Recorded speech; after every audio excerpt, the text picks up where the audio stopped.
On a much more serious note, we have a reporter on her way to interview a carjacking victim right now. I'll tell you, I saw the video earlier today when it came into our station, and what makes it even more disturbing than carjacking is already, obviously something that kind of gives you pause, but what makes it even more disturbing is that the man was with his child when all of this went down. So we'll talk to her about that particular case. It makes today's sense and the release of today's 2025 gun safety report card that much more timely. We just got that in this morning too. I'm going to be talking to the group highlighting the state lawmakers who voted for meaningful reforms to safeguard Illinois communities from gun violence, and that's coming up in just a bit. Really looking forward to that conversation to find out more about the work that they do and how it's actually being implemented. But first, we start with the government shutdown. We're now in a 34th day. Remember, and I always like to just kind of keep track of this, 35 days will tie the longest running shutdown in history. So we're now at day 34, still no sign of any movement there. The ripple effects just keep adding up here for people both near and far. Somewhere around 2 million Illinoisans lost SNAP benefits over the weekend, effective November 1st, so Saturday. And whenever there's need, we always see the Greater Chicago Food Depository is always stepping up to help. But you have to ask at some point, how far can even their resources stretch? Cameron Matson, manager of communications for the Food Depository, is joining me now to talk a little bit more about what they're seeing and the need that is growing. Thank you so much for being here. Thanks for having me on, Anita. I wish it was for a better reason, but thanks for keeping this conversation top of mind. Absolutely. I think it's so necessary to have. Like I was saying just a bit ago, obviously it's the biggest story today, but really as long as this is going on, I wish that things were in a better light as well. But let me ask you this. I know that over the weekend you had a giveaway in partnership with St. Sabina Church on the South Side. And I hear over 500 people came out by car and on foot. Tell me how that went and whether you found anything that seemed to be unique.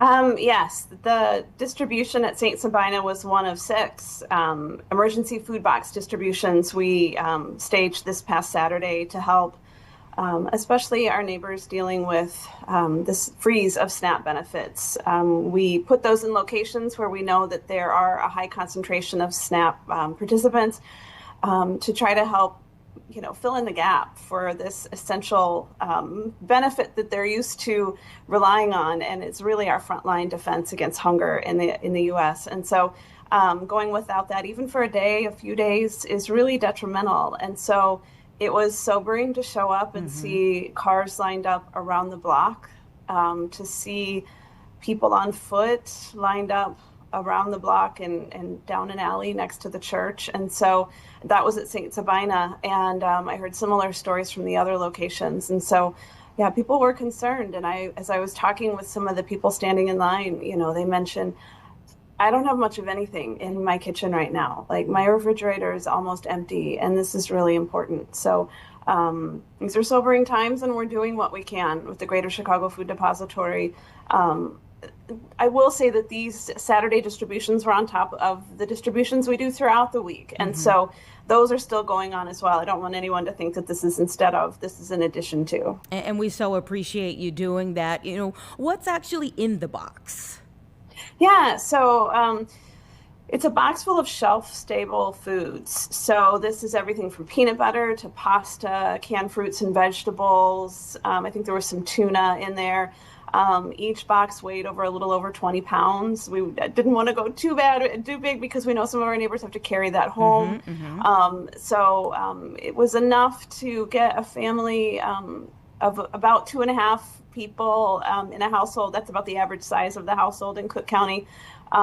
Get them through for a couple of weeks just to help fill in the gaps. We will be doing distributions again this Saturday and throughout the month of November, regardless of what's happening, but until SNAP benefits are fully restored for our neighbors. Yeah, and you said fully restored. Obviously, the headline just in the last couple of hours here is that the Trump administration now says that they will partially fund the SNAP benefits at least through this month. we don't have many details about this just yet, but just what's your reaction to hearing that? It is a change in course. Yeah, SNAP is so essential. For every meal that, like the food depository and our other friends in the emergency food system provide for our neighbors in need, SNAP provides 9. So that tells you how essential and how big that is compared to even what we're able to do. So any restoration of that, we are grateful. And we think that is exactly what should be done with the emergency contingency funds. I can't think of anything more important than making sure that millions of Americans across the country have the food they need. We also, at the same time, with the partial restoration of the benefits, we know that people at the state, at IDHS, will be working to figure out how to administer that. I know that there are a lot of complicated things for them to navigate, and how they will be able to calculate partial payments for each SNAP recipient, what that's going to look like. I know that they are working quickly now to figure that out, and then to let SNAP participants across the state know what to anticipate and when they can anticipate seeing these vital SNAP benefits. Wow, there's so many minute things about this that really add up for people in the long run, real world impacts of it. And I mentioned that it was a change of course. Obviously, it's a change of course forced by a judge. But what's your concern the longer this goes on? Well, any disruption in SNAP is detrimental. Like I said, SNAP is really our country's frontline defense against hunger. It has been proven effective for decades. And SNAP has never been frozen due to a government shutdown. So it's a little unprecedented for us to try to figure out, the need that will happen, with just an out and out freeze of these benefits. So yeah, grateful for some of this restoration, but the concern is the longer this shutdown goes on, the longer any partial or not full benefits are in place, the harder it will be for our neighbors. Need was already high. I have to say that since COVID, when we all saw a spike in food needs, the Greater Chicago Food Depository, we distribute food through 850 food pantries, soup kitchens, shelters, other places around Cook County. We've been waiting for those numbers to drop back and to return to the normal that we knew in 2019. That has not happened. Wow. So the elevated need that we have seen we've come to realize is the new normal. And so there's this elevated need. We know that pay is not keeping pace with the elevated, especially food and housing. Rents are really high. We know that those have continued to go high at a level that wages have not. And so families are having to make some really difficult choices between, do I pay for groceries or do I pay my rent? Do I buy this, important medicine that my family or myself need? Or do I, with winter coming, pay these utility bills that are only going to get higher as the temperatures plummet? So we know that those decisions are only going to get more dire and more difficult the longer only partial benefits are being distributed. Yeah, and you mentioned, healthcare, and that's really the crux of the government shutdown in and of itself. The fact that premiums could go up for people, whether to solve it right now, go ahead and open up the government to solve it now, or, fix it and wait out this time with the government shutdown unless there is a fix on the table right now. So let me ask you this. I mentioned, and I'm not sure if you heard me as I was introducing you, this question of how far can you all's resources be stretched? How did you prepare for this time of more uncertainty? Yeah. We've been providing additional food to all of our partner pantries in anticipation of them receiving more guests. And that's been happening throughout the past week or two. We are, grateful for every donor who can become part of this movement to end hunger that we have been on since we were founded. It's become a little more difficult of late. And so we welcome anyone who is able to be part of the solution and is able to volunteer, that is able to provide financial resources, that is able to help us advocate so that we're not at a place like this again in the future, and that we have robust anti-hunger legislation that really keeps the needs of our neighbors in mind. So we welcome anyone who can help us, because we know that the needs are high, are going to remain high for a while. And so we are committed to providing food to all of our neighbors who are in need, and to anyone who walks through the doors of one of our pantries. And so anyone who wants to help us do that, we welcome that. Yeah, and then there's this aspect of the timing of it. In a normal year, is, November, December, the holidays, is that a time when you typically would see an uptick anyway? We do see, to some degree, an uptick. I think it's because the holidays we celebrate this time of year are so gathered around food, especially Thanksgiving. It's a time that we gather around a shared table, and we want to make sure that all of our neighbors are able to do that, and to have something on the table to, because we know that the food isn't just about sustenance on that day. It's about community and gathering and just gratitude. And so we do extra distributions, usually around the holidays, just to make sure that people don't have to go without at the holidays. And but we also know, like I said earlier, like utility bills are going to get higher. There's also other expenses. Those who celebrate Christmas are dealing, potentially extra outlay for gifts and decorations and travel to see family and friends. And so we know that families that are already stretched thin and are kind of living on that razor's edge, any increase in those needs and in extra funds that they need to spend make it that much more difficult to make sure that they have the food that they need. And then you add in this snap cut, and it's just that much more challenging. So yeah, it's a difficult time of year at a time when it's you really don't want it to be, because we want this to be a time of celebration and gratitude and joy. Yeah, absolutely. What are some of the other distribution events that you already have planned for the near future? Yes. So in addition to, again, all of our normal pantry distributions throughout the week are happening as normal, and they have additional food at most of those locations. But Saturdays throughout the month of November, at the very least, we will be doing distributions around the city. We had 6 this past Saturday. We're going to be increasing those in the coming Saturdays. You can find all of that information on our website, chicagosfoodbank.org. There's a pretty prominent button on the homepage that says Find Food. If you click on that and you put your address in the search bar, it'll tell you where all those resources are near you, and then also information about these additional distributions.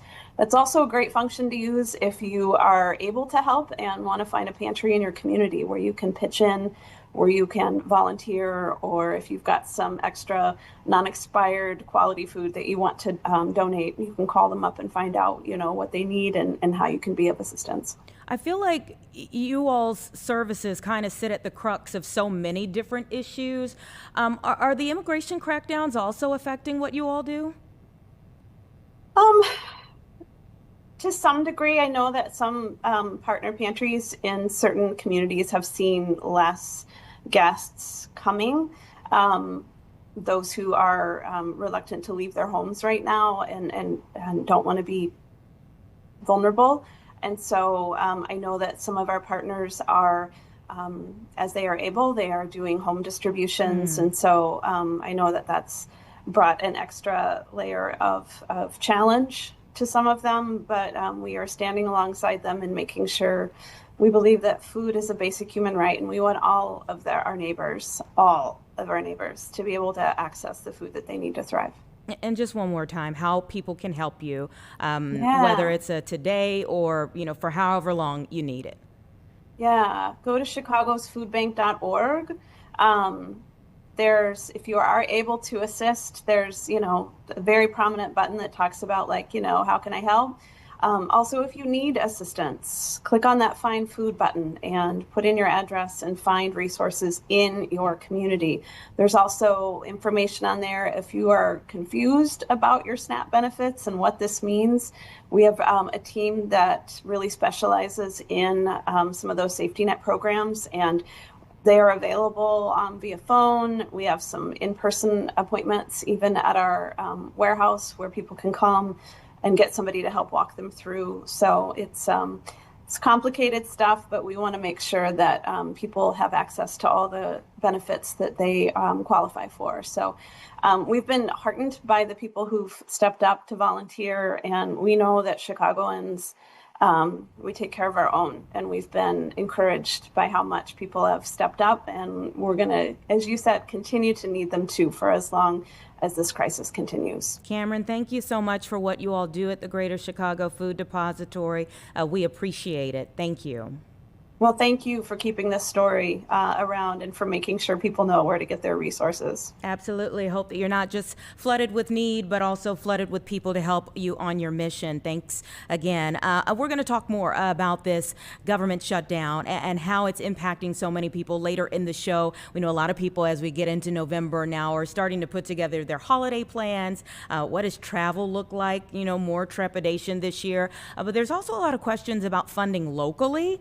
The mayor has been on tour touting his new budget proposal. And so next, we're going to hear from one of the aldermen wanting him to pump the brakes just a bit and talk about exactly how Chicagoans' money is being spent. It's 1:17 right now. We'll take a quick break and we'll be back with that and much more.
Just about 1:20 right now. Mayor Brandon Johnson's new plan to close a $1 billion budget deficit in 2026 is getting plenty of opposition. He just recently proposed a $16.6 billion budget. He says there is room for negotiation, and there's plenty of aldermen who are counting on that fact.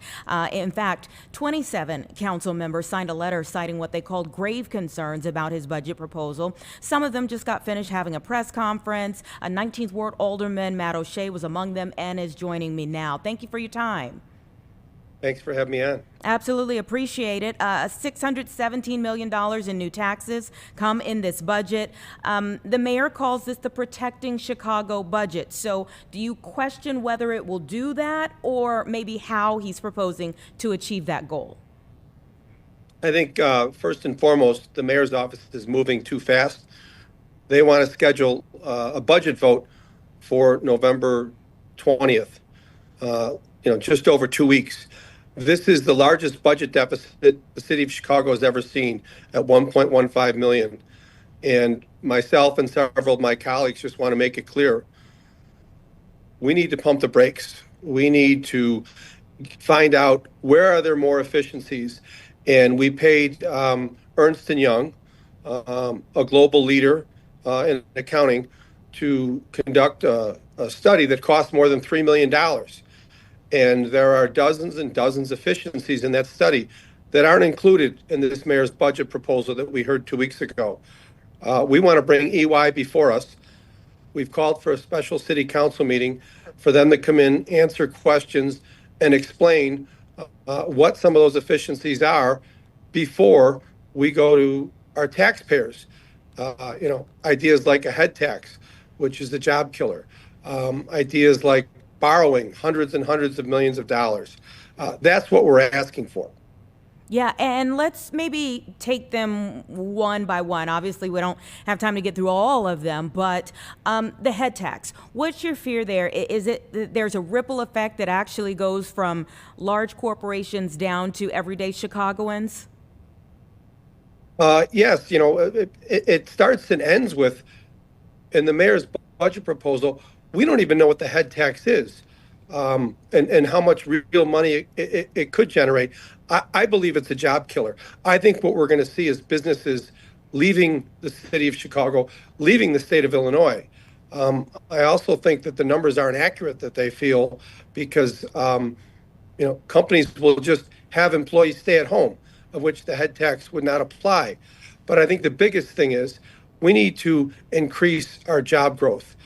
We need to create more jobs, and a head tax would accomplish the opposite. But what we called for today was simply a special city council meeting to bring EY before us and answer questions. And EY, just so everybody knows, is formerly Ernst & Young, as he mentioned. Talk about the aspect of big tech in this, and even the question about ultra-rich seems to be getting a lot of conversation as well.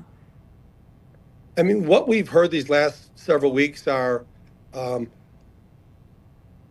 having the ultra-rich pay their fair share and Trump cuts. I don't know who that's resonating with. I know that it's factually inaccurate, and I feel like we need to first, before we go to taxpayers, identify efficiencies. Where is there duplication? Where is there too many departments doing the same thing? Where could we find more efficiencies? Where could we save money? And that is not included in Mayor Johnson's budget proposal. Rather, it's let's just tax the residents of our city. And that is what it's continued to be, where people want to leave the city of Chicago. So I guess there's also, when you talk about the Trump cuts, it seems like Mayor Johnson is referring to things like, the funding that got cut for the Red Line extension, for instance, and, any type of funding that would be dwindling, and that may even precede President Trump, but that would be dwindling right now. And how do you fill that gap once it runs out? Well, I think first and foremost, this $1.15 billion budget deficit has nothing to do with the Red Line. That is not part of our city budget. But the mayor and others continue to throw that out there, I think to spike fear. Obviously, we have very serious issues with federal cuts that we've seen, but I think we need to focus on what is the city budget? Where can we find efficiencies? Where can we identify structural reforms that can help the actual drivers of our budget deficits? So he also mentioned the aspect of community safety that was covered, he feels, in this budget. Do you disagree, as you look through it line by line, that community safety is not highlighted in the best way? I mean, everything that is said from this administration, you have to take a very close look at. Sure. And when I talk to constituents in my community, or anywhere in the city, it all comes back to trust. Do you trust what you're hearing from your government? And over these last several months, I continue to hear from people, I just don't trust city government. The city of Chicago is at a financial crossroads. The decisions that we make in the city council over the next several weeks around this fiscal year 2026 budget will have real consequences for the future of our city, for our children and our grandchildren, about its ability to grow, about providing good jobs and supporting safe communities. Nothing about this current budget proposal aligns with that. And the city council needs to come together, which is why we've called this meeting, to have the questions answered and show us the numbers, show us your math, if you will. Yeah, I mean, obviously you're going to have to answer some questions about it, so you should be able to see everything that went into creating something that he's asking you to sign on to. And I would hope that anytime there is a budget proposal or a budget passed, that people would take it very seriously and want all of the details possible. So let me ask you this. The Illinois Policy Institute is highlighting a record-setting, what they say is a record-setting $1 billion TIF surplus. Can you explain that? Well, yes. What we've seen here in recent years is the city has used our TIF, which is supposed to go into underserved communities, to help create development. And what we've seen is record sweeps of TIF funds, a piggy bank, if you will, for the mayor's office. And if we just sweep these TIFs, we will not be able to create any projects, school additions, repairs of our crumbling park houses and schools across our city, paving of our streets, replacing old damaged sidewalks. That's what these TIF funds, and that also helps with job creation. But if we just continue to sweep at record levels, what are we doing?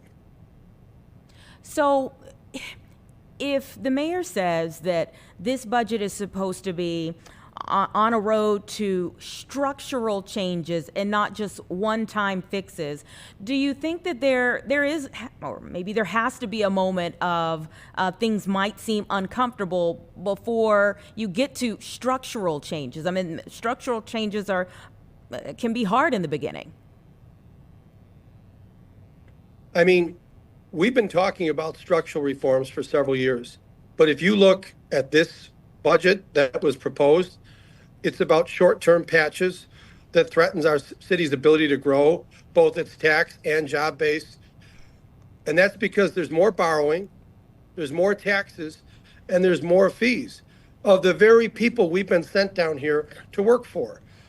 We've got to get this house in order. And this proposal relies on too many short-term patches. Okay, so what happens next? You said that there is a budget vote scheduled for November 20th, but you and the alders that you met with today are asking for an emergency hearing. And when is that supposed to happen, if it happens? So myself and several of my colleagues filed paperwork with the city clerk's office this morning to ask for a special city council meeting next Monday, November the 10th, to bring Ernst & Young before us to answer questions and explain their efficiencies that they identified that weren't included in the mayor's budget proposal. I think it's also important to point out the city taxpayers paid more than $3 million for that report. And the majority of that wasn't included in the mayor's budget proposal. So what are we doing? We need to slow this train down. We don't need a budget vote in 2 weeks. We need to take our time and get more questions answered and show the residents of our communities that we're doing everything we can to identify efficiencies and cuts before we talk about new revenue, taxes, fees, etc. And you've said that the taxpayers paid $3.2 million for the study that you don't feel was utilized in putting this budget together. So when does this all need to be finalized for people who are maybe hearing you and not really understanding where we are in the budget process?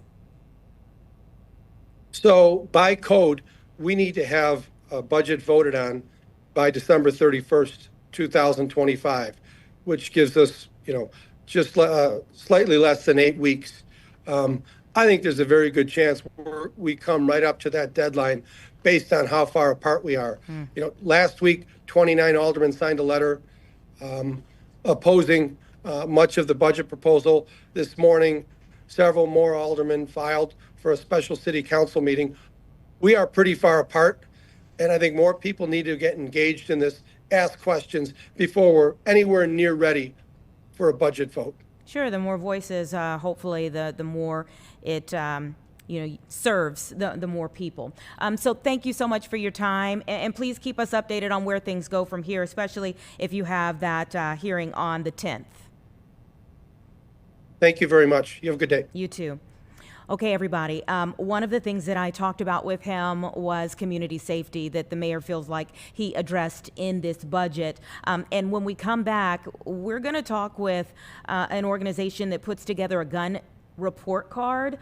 So we'll talk more about that element of community safety when we come back. But before we go, there is a big celebration that's happening on the West Coast for the LA Dodgers. Look at the parade after the World Series that's going on there. The confetti in the air, millions of people lining the streets. Oh, they are feeling like winners, and they deserve to be. Obviously, we wish that this was happening here, but it's always just nice to see people having a good time as we look over people. Oh, that's quite the tattoo there with LA on his back. I'm not sure if that's one of the players. I hope so for that kind of work. But, if you're a big fan, maybe you put it on yourself as well. But you can see here, this got started shortly before we came on the air here. So hasn't been going for too long, but people have been waiting for this moment. And you can see big smiles there as the buses are going by, the players and their families on those buses. And congratulations to the LA Dodgers for having this moment. Look at the trophy. Nice. They worked hard for it. Lots of flags flying in the air, all of that blue and white, all over LA. Folks are really happy about this. I've even seen a little bit of the Dodger fanfare here in our area as well, with a few Dodger fans that are here in Chicago. But nice to them. World champions yet again, and congratulations to the LA Dodgers. It's 1:33. We'll be right back.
Welcome back, everyone. 1:35 right now, and the Gun Violence Prevention Action Committee has just released their 2025 Gun Safety Report Card. I think this is coming at a critical time for Chicago, and obviously it's ahead of the 2026 elections. So I want to go ahead and bring in Kathleen Sansis, the president and CEO of this action committee. Thank you for your time this afternoon. Good afternoon. Thanks for having me. So tell me where Illinois lined up. I'm seeing here that in this year's report card, 60% of legislators earned an A, which still has quite a few that failed. Right. We're not quite at a veto-proof majority in both chambers, but we certainly have come a long way since we started putting these grades out every year when the session was complete. So we're trending in the right direction. So you all deem this a useful tool to evaluate the commitment of state lawmakers to this particular issue.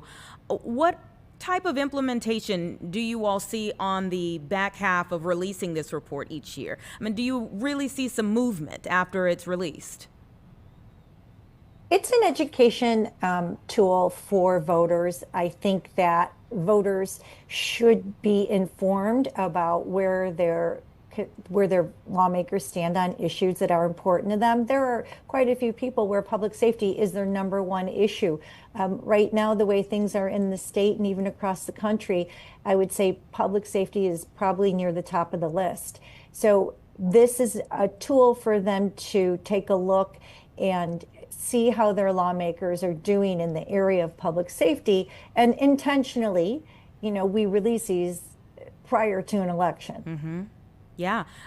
So let's go over, you have 8 key pieces of legislation that you base your A through F scale on.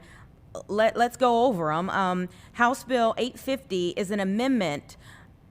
Tell me a little bit more about what you find there, about this bill that makes it in your hierarchy. So when we started, we were working from behind, and we passed some very obvious things like holding gun dealers accountable, an assault weapons ban, right? But now we're kind of drilling down and looking for loopholes in the law or how we can better implement laws that are already on the books. And that's what House Bill 850 did. And this really relates back to the mass shooting that happened in Highland Park over July 4th, mm-hmm. where there was a clear and present danger record issued on that shooter, but it wasn't retained. So now it's law that those records will have to be retained so that they're accessible to law enforcement when they're investigating a shooting or a recovered crime gun.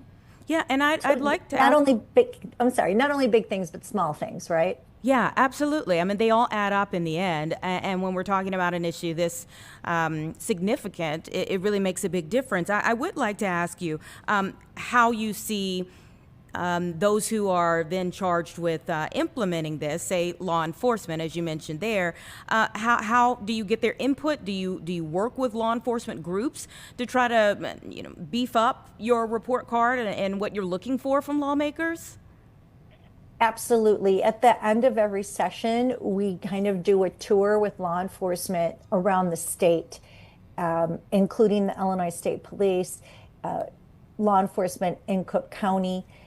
We've even gone to visit the Chicago Crime Gun Intelligence Center that's run by the Chicago ATF, where all the national partners come in every day to look at guns, crimes that are committed with guns. So we want their advice because they're good partners for us and for our communities in keeping us safe.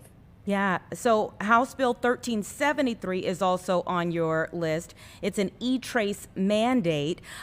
How would you work to make sure the funding is there? Or do you work to make sure the funding is there for something of this nature?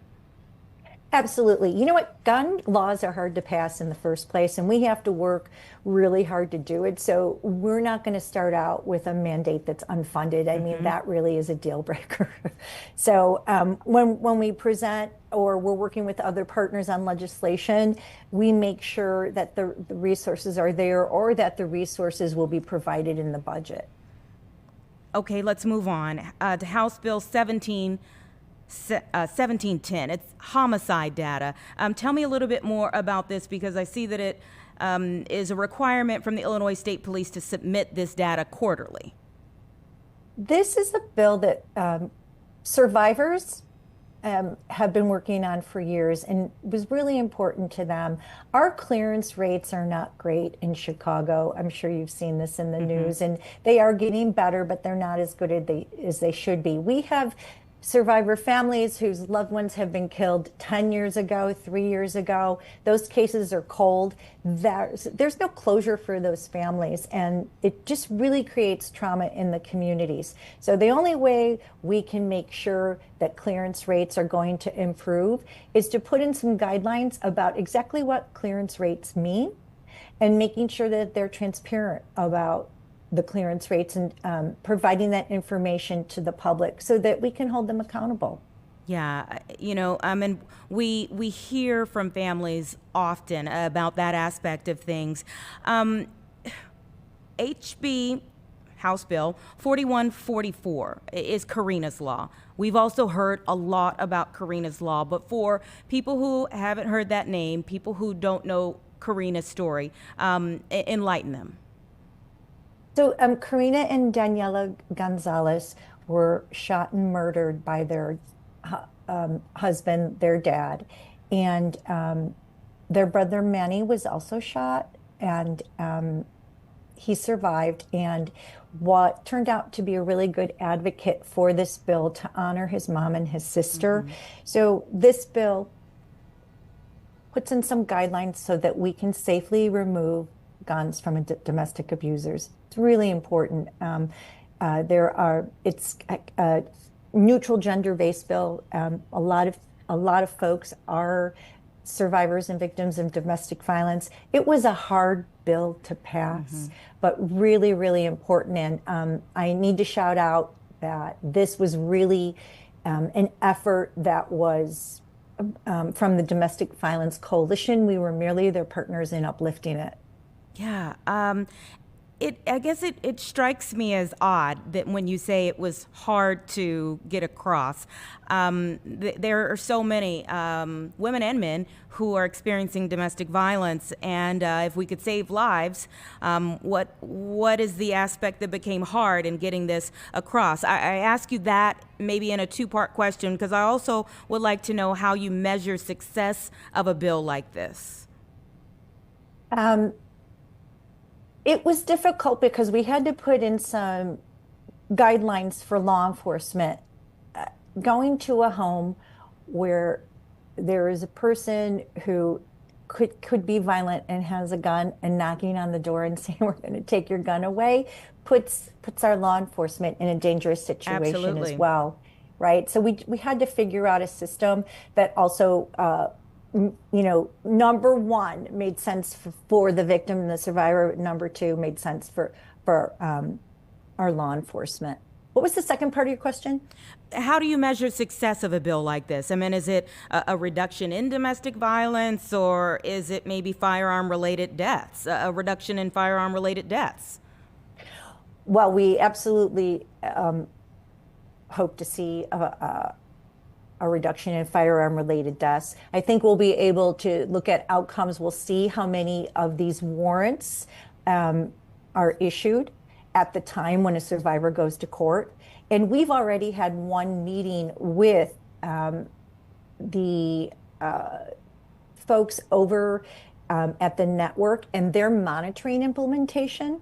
So already, like, we sit down, we talk about it, we look for challenges, and we figure out how we can fix those challenges. So we don't just pass the law and forget about it. We stay on top of law enforcement and all the agencies that are supposed to implement and enforce these laws. We want to make sure that they're enforced effectively and also justly. So there's the State Bill 0008, and that's the Safe Storage Act. Requires firearms to be stored in a locked container if minors, at risk, or prohibited individuals may reasonably access them. This is critical. It really is. There are a lot of people that own guns in our state and in our country, and we think it's important that we put education out there about how to safely store your guns at home. The law before this only required you to safely lock your gun away if you had an individual who was 14 or younger. It's too young. I mean, look at all of the shootings that happen at high schools. Indeed, not as often as, the gun violence that we see happening every day in some communities in Chicago, but still, we have to look and make even small changes so that these unintentional shootings or somebody who is at risk and makes a quick decision, they don't have access to the guns. Yeah, and it begs the question of how you all look at constitutional rights, what you were talking about there, that you have a right to own a gun, versus the public safety when enforcing these types of things. Exactly. And, that's the other half of this bill is about reporting lost and stolen guns, which is another gun owner responsibility. We reduced the amount of time you have to report a lost and stolen gun once you recognize that it's missing from 72 to 48 hours. But we also have a huge education component with this. The Illinois State Police will have to provide that information when someone is applying for a FOID card, is applying for a concealed carry license. At both points of renewal for those cards, the Illinois State Police will have to reissue this education, and so will gun dealers. Yeah, and I think that loops back around to our conversation about the e-tracing of the guns too. And like, what happens if you find that they're coming from the same specific place, and whether it's in the state or out of the state? Right. One of the reasons that the e-trace bill was so important is that the majority of law enforcement departments across the state were not putting in this information when they recovered crime guns. Granted, there are counties, outside of Cook and DuPage and Lake where they don't have an incidences of recovering crime guns at quite the rate that these other counties do, and therefore they don't have the resources. But this bill really links into the homicide data bill. Law enforcement needs that information about the custody of the gun from its first purchase and when it ends up at a crime scene so that they can solve these crimes. And the best way to prevent crimes is to prevent them from happening and to hold people accountable. Yeah, the last two here, State Bill 1899, which is FOID education and access for first-time offenders, and State Bill 2002, which is Illinois State Police Fund consolidation. Can you tell us about those two quickly? Sure. I'll just start with the fund consolidation. It's really important that Illinois State Police, that's a central portal for coordinating law enforcement and crime gun collection investigations across the state, has the resources that it needs to perform the services that they are supposed to. One of the things that we are really concerned with is that they have the funds to issue grants so that law enforcement departments across the state can go out and do FOID and gun revocations once they are revoked. At one point, there were 32,000 32,000 revoked guns and FOID cards out in our communities simply because they didn't have the resources to do so. So we needed to plug that hole. Wow. Are you looking for additional reforms or investments when you put something out like this? We absolutely, one thing I would be remiss if I didn't mention is that we need investments in community violence interruption programs. They've been very successful in our state. The funding is, they were getting ARPA dollars, and they were also getting funding from the Bipartisan Safer Community Act that Joe Biden passed. However, that has been revoked. So we're worried that the reduction in violence that we see, because we're stopping it at the community level, if these programs cease, we will see, we could see an uptick in violence. So that's something that intersects with, like, not only do we want to keep illegal guns out of our communities, but we want to do something to prevent the violence from happening at all and stop it when we see that it's starting. Kathleen Census, President and CEO of the Gun Violence Prevention Action Committee. Thank you so much for your time today. Thanks for having me. I appreciate it. 1:50 right now. We'll be right back.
Okay, 1:52 right now, and let's take our minds and expand them for a few moments, shall we? I'm going to talk about a couple of things that are kind of out of this world over the next several minutes. We're going to talk with Antler Planetarium in just a bit about a supermoon, a pretty unique supermoon that is on tap for later this week. But first, apparently there's been a ton of mysterious sightings on either U.S. coast in the water.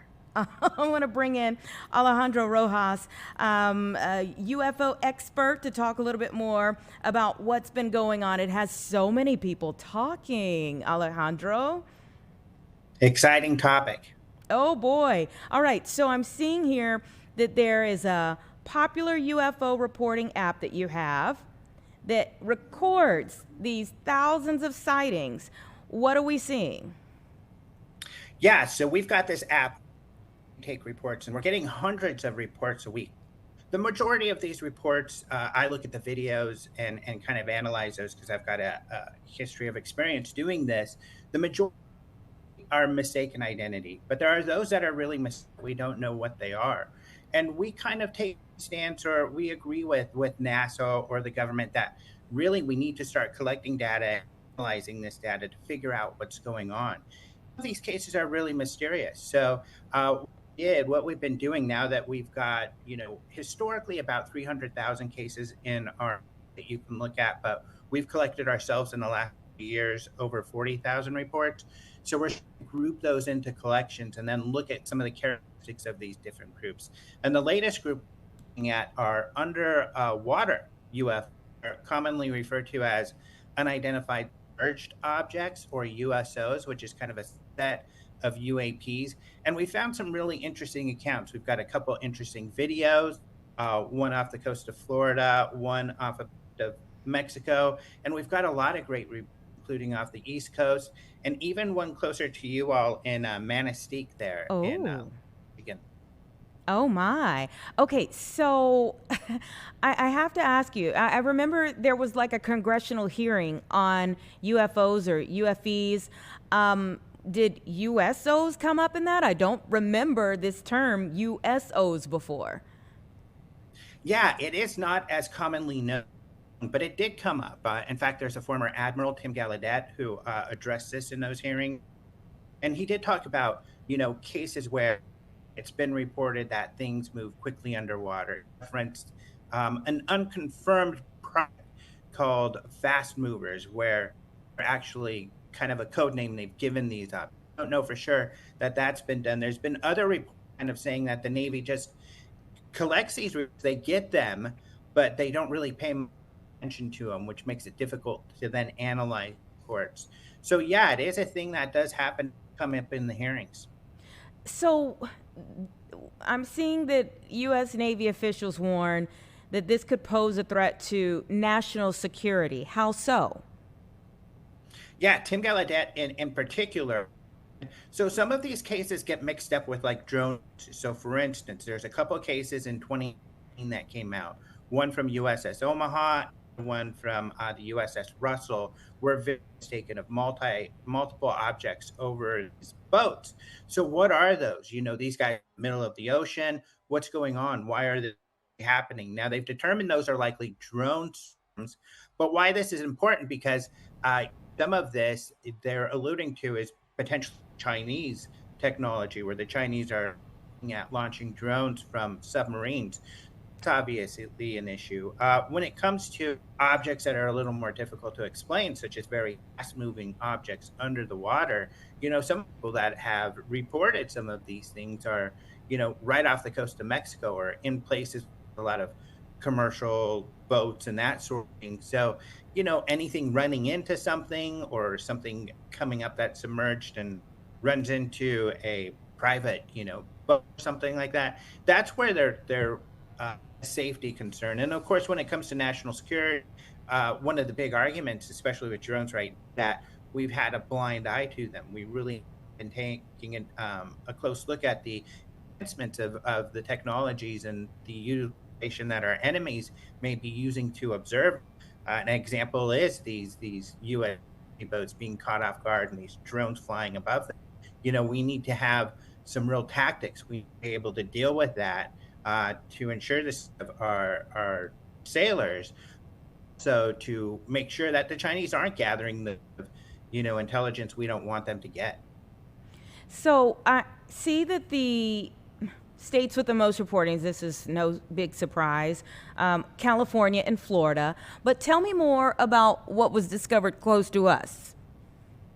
Yeah, close to you. So there was a report on October 23rd, in October of 2023 in Manistee. And this was someone who says their car kind of broke down by the water. And they looked out in the water and they saw this bright beam of light coming out of the water that they watched for a period of time before it disappeared. So that's highly mysterious. What would be beaming a bright beam light into the sky? They had a video, but they can't really tell, because really, with our phone, they're made to get pictures of friends and stuff like that. So they're limited in their ability to capture objects at a distance, especially at night. The video didn't really turn out. You can't really make anything out, but an incredible account from this witness. So how did we go from, I'm sure at some point, you said USOs and people were like, to really being taken seriously?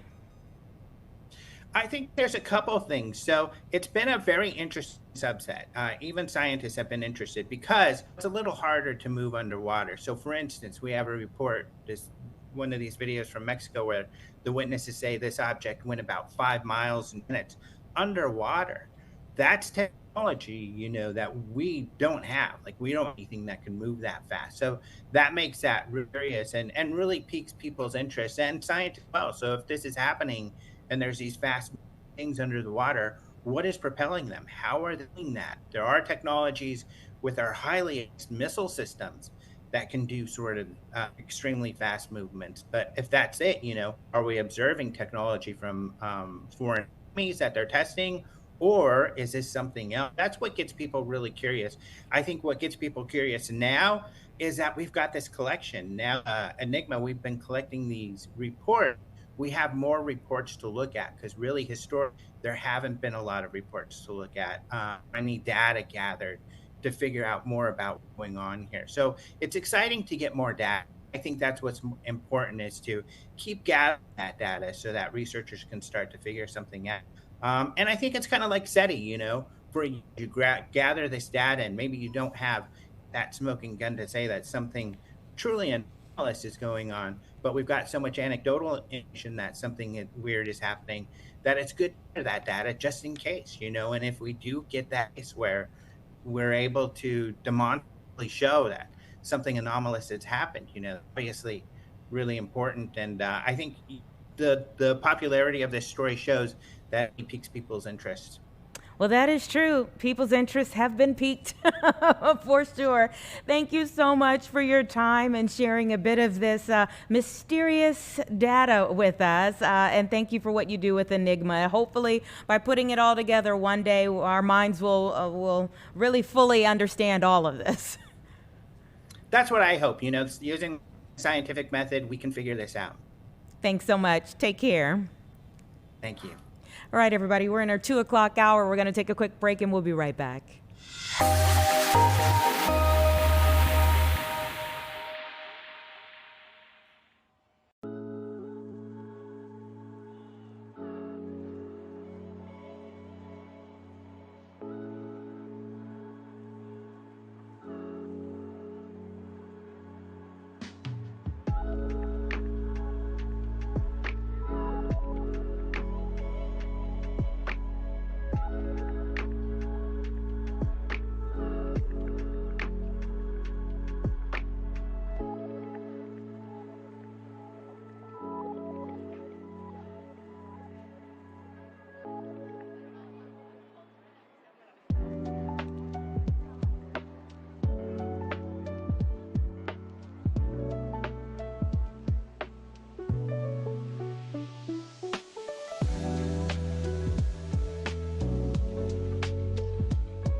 2:03 right now. Super excited about this next conversation. The Plainfield Saints, Pop Warner 9U Division I football team just clinched the state championship, and I want to bring in one of their coaches, head coach Gino Henderson, to talk about this wonderful moment for some awesome, outstanding youth. Congratulations, Coach. Oh, thank you. Thank you very much. All right, so tell me where the game, the final game, the state championship was, and tell me how it went. Well, we didn't have a state championship game because we went undefeated in the season, and we played everyone that we could in this division. So, but we do have a regional game, which is Sunday at 3 o'clock in Crown Point, Indiana. Okay, all right. So you all were just bad all season, bad in the good way. Yeah, we tried to come out and dominate. So there was a difference in the scoring when it came to our level of scoring versus, you know, some games being 6-12 victories. We were 34-0 or 28-0. So okay, we did what we were supposed to do. Is this normal for your team? I mean, you know, some teams just have it like that year after year. Well, this is the first year with the Saints organization, but I had another team, and we pretty much did the same thing because we the D1 team last year, and we won the state and the regional. And I had some of my key players, but this year I had a lot of new players that I had to implement and put in the system. Okay, all right. So a mix of the old and the new. Obviously, it's a great mix here. And I see that you have a historic all-black male coaching staff of fathers leading the charge. Tell me what that means, what it means to the young men that you all are mentoring. Well, the first thing is that they need to see this as an example of that Black men can lead, not just play the sport, but lead, know the X's and O's, know the small little things about the sport itself. And being proud fathers, we always want to leave this generation better than what our generation was. So we're really hoping that these kids really take off and become big time leaders in the community later. Yeah, I think that's so important. And obviously there's so many lessons from sports. For anyone who's been an athlete, you know that, you take lessons from sports and they are life lessons. Life lessons, that's what I wanted to really talk about, because everything that I do, and I know some of my kids, they get tired of it, me saying, Coach, you can always make a life lesson out of something. Well, son, this is life. This is what you're living. This is how you're going to be better at the next stage, junior high, high school, just going into the work world. You need to learn how to strive for the best, work hard in the beginning so you'll have a better ride at the end. Yeah, absolutely. I would like to know about, the young men that you work with, the difference you feel this type of influence makes specifically for them and the environment that they're typically in. Well, we're in pretty much in the suburbs, and it's this almost privileged thing, but football teaches them to work for what they want. You can't just say, oh, well, I'm next in line and I get it. So football teaches them, hey, I got to work hard in order to earn my place in life, first of all, but earn my place on this field, and I hope that's a big influence in their life when they decide to make decisions. Yeah. And why does it make a difference to you? I mean, I think I get extra excited to have these types of conversations because we have so many stories about youth. I mean, we just had a few this morning that I can think of about youth who don't make it, who are in and around Chicagoland and maybe get caught up very easily in things that they shouldn't be in, that can have drastic consequences on their lives. You are course correcting in some cases and just helping kids to stay on the right course in other cases. Talk a little bit about that. Well, I teach all of my kids, even from the educational standpoint. This is more of a mental game than a physical game. I teach all of my kids to take care of themselves, their bodies, as well as their mind. You come in from school, I shouldn't hear any parent say that, hey, the first thing they didn't do is get a snack and go do your homework first. Even if I'm telling them, hey, if you do this in the beginning, by the time you go to practice, after practice, you'll have 2 or 3 things left. Eat, maybe get on your video game, go to sleep, but you'll be prepared for the next day because you got your education. So it's always trying to give them a brighter source of light and direction at the end of the day. Mm-hmm. You have your young men on the field, but you also have some bright young ladies as well. The cheerleaders, we've got to talk about them too. Oh, well, the young ladies, and they're on the side, they're cheering, and they endure the cold just like the football players, and I love it so much. So yeah, I hear it's pretty hard to be a cheerleader for your organization. Well, they are going to nationals themselves. They're taking a ride of competing just like we are. So yes. Wonderful. I love to hear that, and I love that it's for the young man and for the young women. Are you having a send-off party, or what's happening for now that we're going to the next level?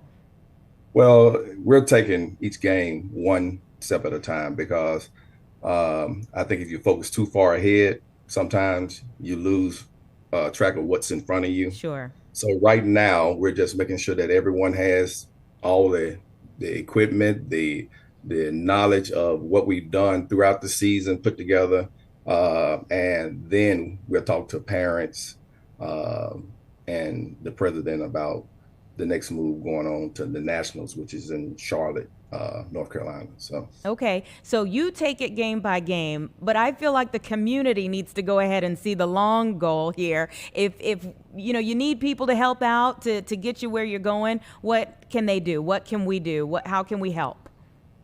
I guess you could reach out to me via email, Gino Henderson 77 at gmail.com. And also you can get in touch with the Saints organization here in Plainfield. So I guess that's what's out there now. Okay, the Saints versus Saints is the next one, correct, that you mentioned for Crown Point? Yes, it is. All right, tell me about this matchup.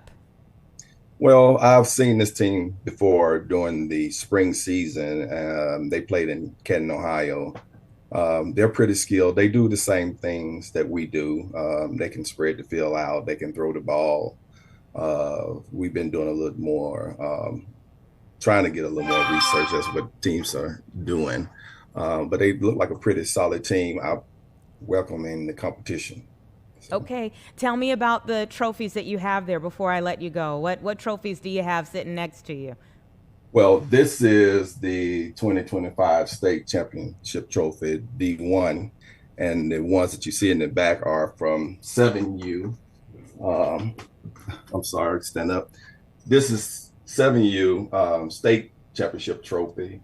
This is 7U regional, and the one over here is this state 8U trophy, and the regional. I don't have it on me right now, but I had that one, and this is this year's. So that's the brand new, the tallest of them all. Yeah, the tall one they're making it bigger and bigger, seems like. It's wonderful, and we're just so happy for you, and for all of the young men and women who are connected with your organization. So proud to be able to call them champions. I hope that the young ladies will come back with their own championship. Please keep doing what you do. You're making a difference, and we appreciate it. All right, thank you so much. Absolutely. Best of luck in the next game and beyond. 2:12 right now. We'll be right back.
right, just about 2:15 right now. Let's take you to Wall Street and see how things are shaping up on the big board. Oh boy, not looking too good at the moment. We are down quite a bit.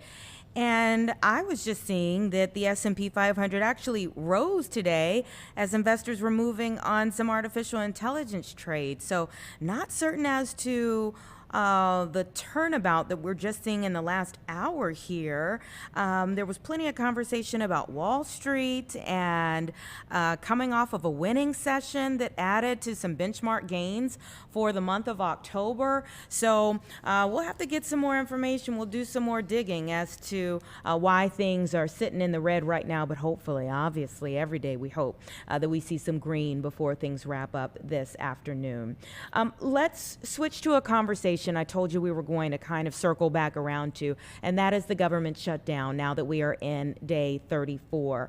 We talked at the beginning of Chicago Live here in our 1 o'clock hour about the impact when it comes to SNAP benefits that were cut and the fact that the Trump administration now says at least they'll partially fund them.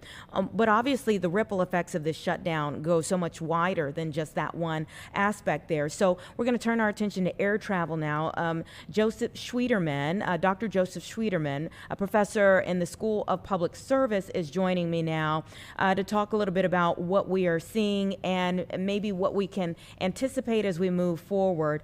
Thank you so much for your time. Thank you. So I see that you are the director for the Chaddock Institute for Metropolitan Development, also the president for the Transportation Research Forum, the Chicago chapter. Why is this a tough issue? Why is air traffic control and the shortage right now a tough issue?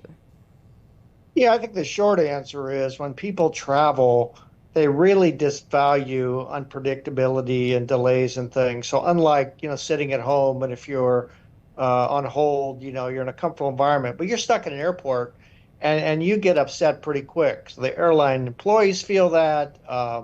People picking you up feel that, so it magnifies dramatically. So when we have things like last weekend where delays are just up, it really creates pressure on elected officials when people tie that to the shutdown, and people fear it's going to get worse. Yeah, I mean, you're at DePaul, I'm here downtown. Whether we're using Midway or O'Hare, it seems like thus far, we haven't seen the impact as much as places like Boston, Phoenix, San Francisco, Nashville, Houston, Dallas, New York, even Washington, D.C. There was chronic understaffing cited at 35 facilities on Friday. There was, and we're lucky. We had a couple days here where staffing went below what they call the threshold, so the trigger policies go into effect. But it does affect network airlines like United, American, which have big hubs at O'Hare. Their whole system is out of whack when an airport is delayed. And they often have to delay other airports too so people don't miss their connections.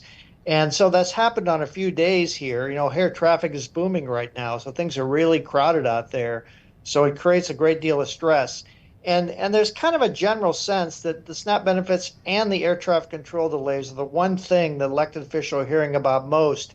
And we're coming into Thanksgiving where we're going to see a surge. So there's some tough questions here. Yeah, absolutely. And yes, you mentioned the temporary ground delay that we even saw here a few weeks ago. It seemed like it was right around when the government shutdown began. Obviously, we're in day 34 now. But so there are 13,000 air traffic controllers who have been working without pay. Obviously, we give much props to those who have been coming to work and showing up, regardless of whether they're getting this paycheck or not right now. Hopefully, they will all get back pay here. But how do you see this progressing if this shutdown continues to go on?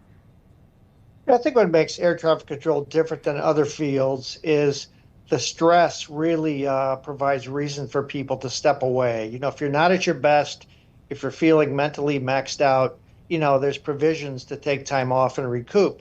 And so what we have here is as more people step out because they're feeling the stress of understaffing, it puts more stress on the other people. And so, you get to a situation where people are just can't can't cope with working a job and a half in that control tower. And that's what we saw at a couple of airports. They were understaffed before the pandemic starts. You take 5% of the workers away, and they're really feeling it. So there's only so much we can ask these folks. Probably will be getting back pay, but that doesn't account for the stress of the daily job. And, O'Hare's more vulnerable than Midway right now. Yeah, it's mind-boggling, to see the stories about food pantries specifically for TSA or air traffic controller workers. You just never think that they're going to be in a position to even have that type of need. Yeah, that's right. And this one's dragging on a little longer. And don't forget that air traffic has bounced back from before the pandemic, and we're working with about 8 or 9% fewer controllers than we should have had before the pandemic starts. Now, I think kind of the good news is that there is a sense that there may be some provisions where the federal government can get these folks paid without having a grand deal to end the pandemic. And I think there's going to be a lot of pressure to do that, even if it's partial pay or assurances that they are going to get paid. And so far, that's working its way in Washington. And I'm hoping the next week we'll have some good news. Certainly hope so too, and it kind of falls in line with the first in line to receive some type of funding that was the government trying to think through how can we pay were our military servicemen and women. Now we're seeing that they're working out how can we at least partially fund the SNAP benefits. And so hopefully, as you're saying, that there will be a conversation about what to do for air traffic controllers and our TSA workers as well. So I'm seeing there are about 60,000 TSA, Transportation Security Administration workers without pay right now as well. So as we go into the holiday season, what would you say for flyers? What are the things that we should be keeping in mind? Yeah, I think the biggest advice I often give is remember that time at the airport can be sort of productive time. You can make plans to call friends and use the time where you have delays, so you're not sitting there stressed out. Is my flight going to be a half-hour delay or 2-hour delay? You really have to go into a relaxed mood because the airlines are powerless to fix this. And I also think that get those apps, get comfortable with the apps. So if something happens with your flight, you can switch flights without waiting in a 2-hour line. And the chats and the bots are getting quite good about changing your reservation. Just got to be ready to go as soon as that crisis hits. Wow. And what are you, I guess, what is your hope for lawmakers? What is your message to lawmakers as you see a community that you follow so much and that you know so much about struggling right now? Oh, yeah. Air traffic is really a bipartisan issue. There's nothing political about this, and they really fall into the essential worker category. So, there are ways to sidestep these tough questions about what to do with Obamacare and things that are causing the stalemate. And, you have safety risks eventually. That probably triggers everything more than anything else. If you ask these workers to work in a stressful environment too long, eventually the safety discussions will come into play. I don't think we're at that point now. Flying's totally safe, but it's not a good thing to be stressing people who do keep us safe. Yeah. Why you mentioned that O'Hare's doing kind of in one situation versus Midway. Why do we see a difference between the two airports? Oh, it's really exciting at O'Hare right now. We have United, American, both wanting to expand. In fact, there was some litigation between the two over who gets a half a dozen or so gates, and United ended up winning that. And they just announced a big expansion that's going to start, real soon with flights to a bunch of new cities. And as recently as 2 years ago, we didn't know if O'Hare was going to be kind of in a go slow mode. But boy, United and American are both committed to boosting their operations there. There's a bunch of new gates were added in the Terminal 5, and they're all being put to use. Midway, Southwest is in a little bit of a tough spot with Wall Street that wants them to be more like the other airlines. And so they've rolled out new boarding plans and so forth. And they've cut back a bit at Midway, about 5% or so in the last year. So there's a little more breathing room out there right now. Very interesting stuff. Is there anything else that you think, as many conversations as we're having about air travel and the government shutdown and the impacts here, that we're missing? Well, I would just say at the end that it's remarkable that during the pandemic we weren't sure whether we'd get back to pre-pandemic levels of flying, till 2030 or so. And in July and August, O'Hare's inched above pre-pandemic. And business travel isn't what it used to be, but the pleasure travelers are coming out and they're going long distances. So it's the terminal expansion's moving ahead full speed. Yeah. Is it the right time to expand with this going on? Well, if this goes on, this shutdown goes on another couple months, we'll all be looking in the mirror asking, how did this happen? Right. So hopefully it's short term. Okay. Thank you so much, Dr. Schwieterman. We appreciate your time and your expertise. All right. Bye-bye. Okay. 2:25 right now. Let's take a quick break.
Okay, 228, and not for Chicago, but for many different states.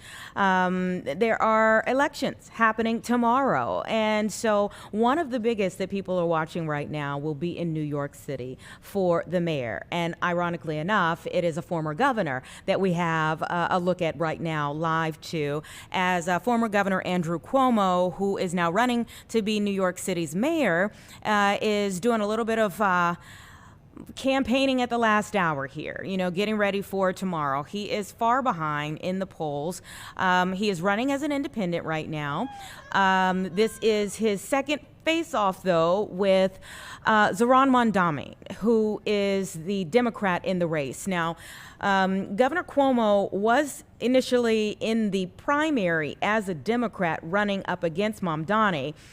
He lost to Mamdani and then switched over to file as an independent to continue to run for this race. It is a three-horse race. It is Zohran Mamdani. You also have Andrew Cuomo, and then you have Curtis Sliwa, the Republican. Now, there was some thought that if Curtis Sliwa were to exit the race, he is far behind in the race, that if he were to exit the race, possibly it would help Governor Cuomo here. There's also the thought that because there's so much interest in this race where it comes to Zohran Mamdani, that possibly more people would come out, and it would even boost Governor Cuomo from that aspect of things too. There are so many different facets to this particular race. Zohran Mamdani is referred to as a Democrat socialist. So if you think about that term, you think Bernie Sanders, you think Alexandria Ocasio-Cortez, and so people who are more in line as moderate Democrats are looking possibly more to support Governor Andrew Cuomo, but the issue there is that he left the governor's race, left the governor's mansion in a midst of all kinds of turmoil, all kinds of controversy, and that's why he's out of the political life and now seeking to be back in it here through this race. So New York City is just one of the many races that people will be watching tomorrow. There's also another big race in Virginia for governor. It's a gubernatorial race there where you have the Republican Winsome Sears, who is currently the lieutenant governor. She's now running to succeed her boss. And then you also have Abigail Spanberger, the Democrat in that race. There are many issues there. One, it is new to see two women facing off against each other. So that's something new to see in Virginia, two women facing off for the gubernatorial's race. But you also have issues in terms of experience-wise coming from the Republican side of things. And then on the Democratic side of things, there are some down ballot issues that could affect Abigail Spanberger. There was a major controversy where it came to the Attorney General's race in Virginia, and there have been a lot of questions as to Abigail Spanberger not asking that particular candidate in her own party to leave that particular race. But we'll see what happens with that.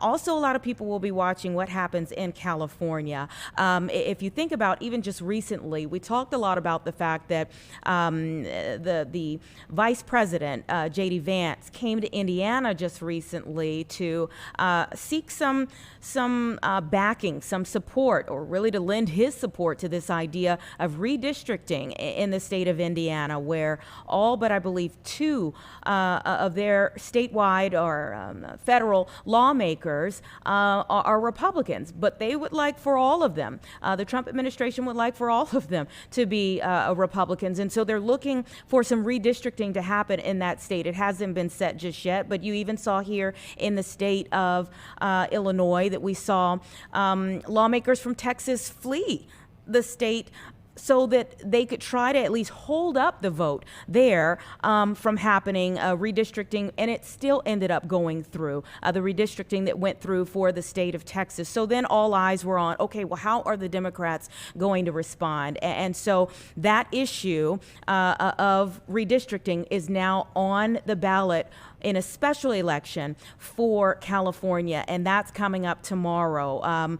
There was a question as to whether you are kind of, if you are condemning this action of redistricting in an off year for Democrats, if you are condemning this issue of redistricting in an off year, do you then come behind and do the exact same thing on your side? If it's really so bad, do you do the exact same thing? Well, Governor Newsom's response is that, well, you're kind of fighting fire with fire. If Republicans are going to redistrict in states where they already hold supermajorities, then that's exactly what Democrats are going to have to do, is now have supermajorities or kind of redistrict and force people out of their districts in their states as well. So we'll see what the voters have to say tomorrow for the state of California. For sure, there are other states, ours may be one of them, that's kind of looking over the fence and wondering how voters respond to this idea of whether Democrats can do the same thing in their states as well. New Jersey is also another state where there will be a lot of eyeballs as well for their gubernatorial race. So there's plenty going on tomorrow. No, not specifically for the state of Illinois, but there will be plenty that our state is watching for on each coast, whether it's on the East Coast or on the West Coast, as to what's taken place and the implications that that could have for us here in our state. We also have some breaking news that's just coming in here from the University of Charlottesville. There is an active shooter report. Giving you a live look here. Yes, the camera is kind of moving around. Again, this is a fluid situation. This is just coming in. So this has not been confirmed as an active shooter there, but we do have at least a report of a possible active shooter there on the campus of the University of Virginia that's there in Charlottesville. As you can see, as they're kind of just moving around, getting set there on campus in these live pictures, we have been able to see, as they were moving that camera around, several different units of law enforcement that was on the ground there. Anytime you get a report of a possible active shooter, you are going to have an immediate response from several different agencies that immediately go there. Sorry, again, that camera is moving around quite a bit, but this just came in, that report of a possible active shooter there at the University of Virginia in Charlottesville. So as soon as we get more information about that, and when that camera gets set, we'll try to go back to it for more information and more live pictures of what's taking place there. Obviously, this is a major deal. For there in the state of Virginia, you already had the horrible, heinous act that took place, the active shooter that was there at Virginia Tech. I believe that was the year 2007. Where we saw the attack that took place at Virginia Tech. So obviously, anytime someone in the state, same thing that we would do here, you would have an immediate response of plenty of law enforcement headed to that scene. When we get a live picture, a better picture, we'll go back to it. But for now, let's take a quick break.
2:38, and we're taking you back to the celebration going on the West Coast. These are the Dodgers, now World Series champions. And let's just listen to the celebration happening.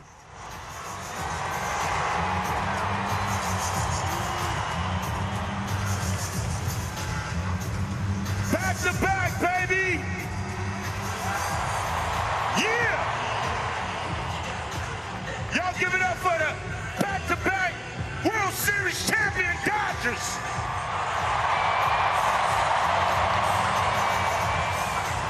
Give it up for the ownership, too, who brought these great players to Los Angeles. And Dave Roberts, the coaching staff, they managed their ass off. And we got number 2, baby. Yeah, yeah.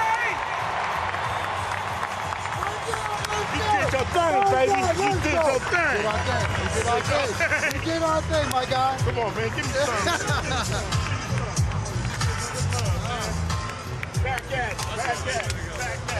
Great job. Ladies and gentlemen, please welcome to the microphone the owner of the Dodgers, Mark.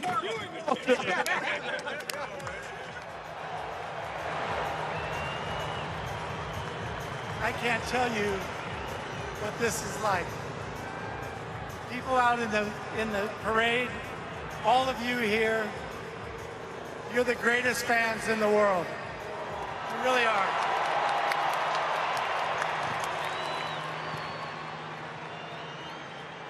The team, the staff, they never gave up. All the way down to the very last out, which we won.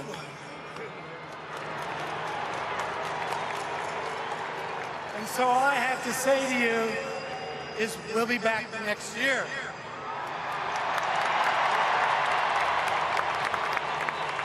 Now one of the most accomplished executives in sports, in another great jacket, Stan Kasten. Back-to-back jacket. Thank you, Joe. Listen, all of you know, everyone on this stage behind me has spent their lives trying to get here today. Literally, everything they have worked for since they were small children was to be here today. But we also know that all of you feel it just as strongly as everyone on this stage. We know that you agonize with us when we're going through agony, and we know you are just as joyful today as all of us are having been on this side. So to all of you here today, to the 4 million people who came to our stadium this year, to the millions and millions of Dodger fans across the country and around the world, thank you, thank you, thank you. Without your support, none of this could have happened. Thank you all for coming.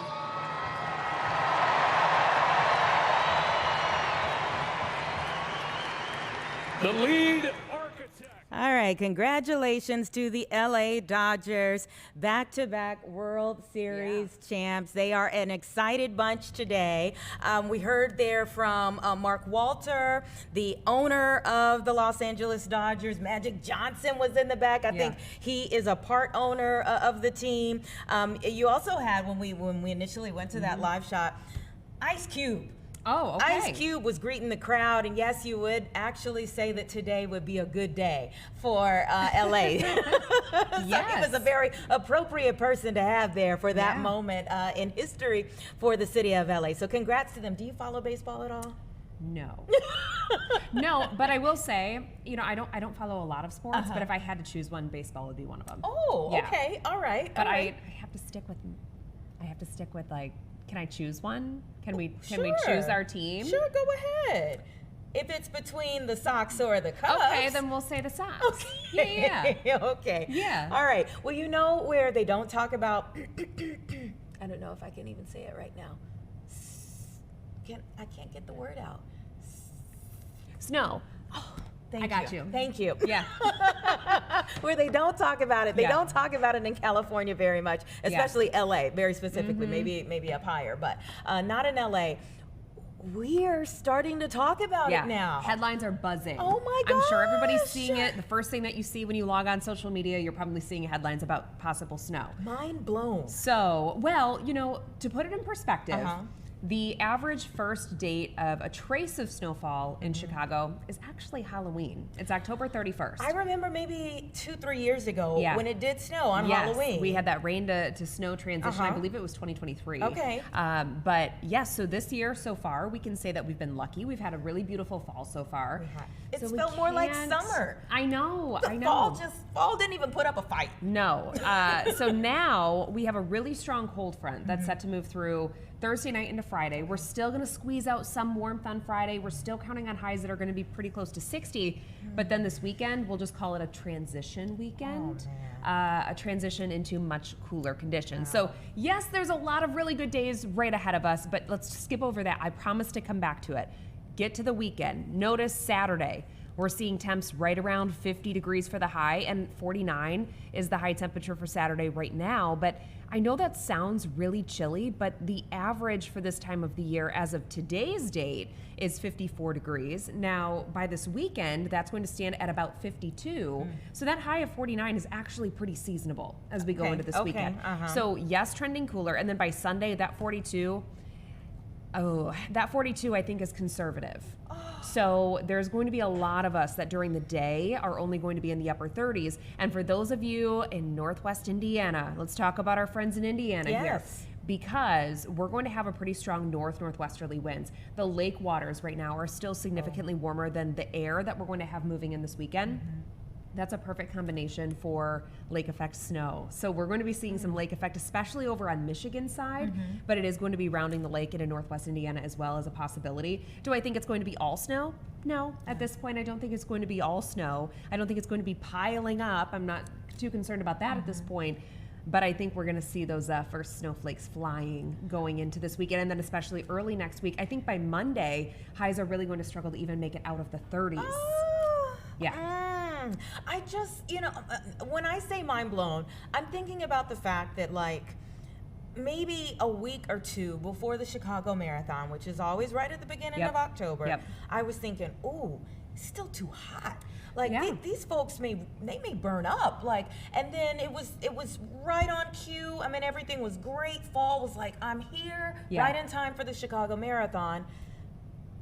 We're not even a full month removed from it. We didn't have a lot of time to transition from hot to cold. So October as a whole, it went in the books as above average. So we came in about 3.4 degrees above average. I know that doesn't sound significant, but it is because you're averaging your highs and your lows together. So the first half of the month of October, we were way warmer than average. We had days that were pretty close to 90 degrees still that you were just referencing right on leading up to the Chicago Marathon. And then about halfway through, we saw a little bit of a pattern flip. So we kind of got back on track with a little more seasonable conditions for the second half of October. Of course, for Halloween, it was a pleasant day, but it was seasonably cool, right? If you were out and about with the kiddos, I'm sure you noticed we had that wind, we had the cool air. So it wasn't a bad day, but it was definitely an October day. Now we're keeping on with this transition into the colder months of fall. And then this precipitation, is it even making a dent in what we actually need? So not entirely, no. Most of northeastern Illinois right now, we're still dealing with moderate to severe drought. So this last drought monitor that came out on Thursday, that data comes out every Thursday morning. So we'll get another update this coming Thursday. But if you think back to the past week, we really haven't had a lot of rain. So we're probably going to see those severe drought status areas possibly expanding or maybe even getting a little bit worse. But in Northwest Indiana, that has the best chance of seeing some of that rain and the snow going into this upcoming weekend and early next week. We're actually in pretty decent shape in Indiana. We're considered to be abnormally dry in a couple spots, but there's been a large portion of Lake, Porter, LaPorte counties that have actually been removed from the abnormally dry conditions. So we're in decent shape across Northwest Indy, but you're gonna have to deal with some lake effect that the rest of us won't have to deal with. Chief Meteorologist Emily Wall, thank you so much. You're very welcome. Can I thank you for that? You I don't know. You can. The next 3 days we're still in the 60s. Thank you for giving us a heads up. We'll go with that. Okay, that sounds good. I'll take what I can get. 2:48. We're going to talk with our friends at the Adler Planetarium next.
2:51 as we give you a live look outside right now. It's gorgeous out there, everyone. And I was just talking with Chief Meteorologist Emily Walls, and she says, hold on to this before things change. And you know what?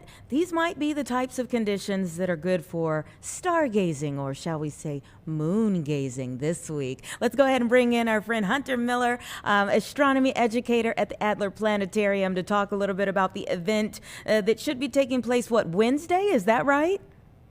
Yeah, so the exact moment of this full moon that we'll be talking about today is technically in the early hours of Wednesday morning, when the moon will not be visible in the sky here in Chicago. So that means that really Tuesday or Wednesday night are both great nights for observing this beaver supermoon. Ooh, okay. What is a beaver supermoon? Yeah, so let's break down both of those different names here. So we'll start with the beaver moon. So this is a name that has been used. We have different sort of names that refer to all of the different full moons throughout the year based on the month that they occur in. These days, these names are just catchy names that we can use to remember what part of the year it is. But in the past, these were a little bit more telling and helpful for people's connections with nature. So this time of year was when beavers would be building their dams up, getting ready for the cold winter, which it seems like they are right on time based on what I heard from your meteorologist before this. The supermoon part of that name is because this full moon is happening close to our moon's perigee. Perigee is a term used for when the moon is closest in its orbit. Its orbit is not a perfect circle. It's a little bit of an oval, so sometimes it's closer, sometimes it's further away. When a full moon aligns with that closest distance, we call that a supermoon. Okay, at one, I want to tell you that I really appreciate how you are breaking this down. I feel like I'm in school, and I appreciate that. For those of us who have not studied what you study, what is different about this particular beaver moon?